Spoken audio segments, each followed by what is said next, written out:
A couple of more coming out today. Brazil, as an example, has been not good to us, not good at all.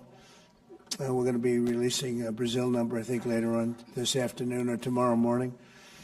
But they're based on very substantial facts and also past history. You look at the past history.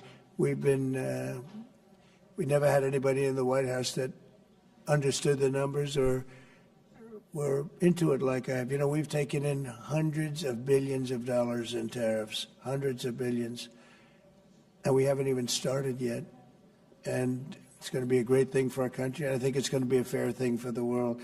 And we really haven't had too many complaints because I'm keeping them at a very low number, very conservative, as you would say, number. And we haven't had, I'm sure they will be complaining at certain points, but we haven't had complaints. We've been treated very unfairly by both friend and foe. And friend has treated us very badly. It's not even believable that for so many years, you know, I was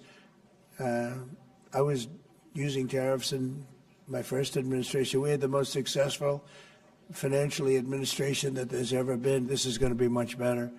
But we got cut short with the COVID because I didn't think it was appropriate when, you know, Italy, Spain, so the horror show that a lot of the countries went through. So I cut it a little bit short. But we took in hundreds of billions of dollars, and we had the most successful term ever from a president financially.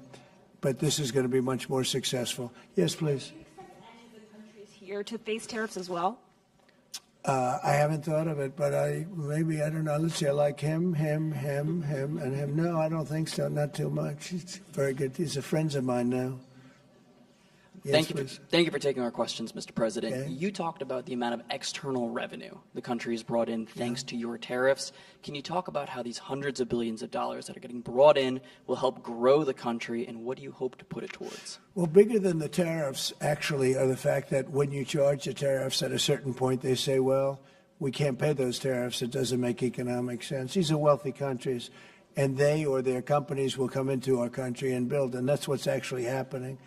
If you had a very low tariff, there'd be no incentive to do that. If you have no tariff, like we used to have, which is so stupid, it's not even believable, but then obviously they make their product, the product in their country.